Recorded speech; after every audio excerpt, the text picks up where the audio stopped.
మనుషులు కొద్ది కాలమే కొద్దిసేపే మనల్ని ఆదరించగలరు, కానీ దేవుడు నిత్యము మనల్ని ఆదరించగలరు.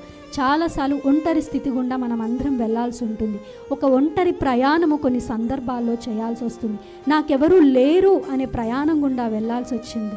అలాంటి టైంలో యేసు పాదాలు పట్టుకొని మరియమ్మ గారు ఎలాగైతే ఏడ్చారో, ఈరోజు మనం ఆయన పాదాలు పట్టుకొని ఏడ్చినప్పుడు, నా దిక్కు నీవేనయ్యా, నా ఆధారము నీవేనయ్యా, నీవు లేకపోతే నాకు ఈ లోకములో ఇంకెవరూ లేరయ్యా అని చెప్పి మనం అన్నప్పుడు దేవుడు అంటున్నాడు, నేను నీకు తోడుగా ఉన్నాను. తర్వాత అద్భుత కార్యాన్ని మీరు చూస్తారు. లాజర్ గారు తిరిగి లేపబడ్డం, ఇవన్నీ మనం చూస్తాం.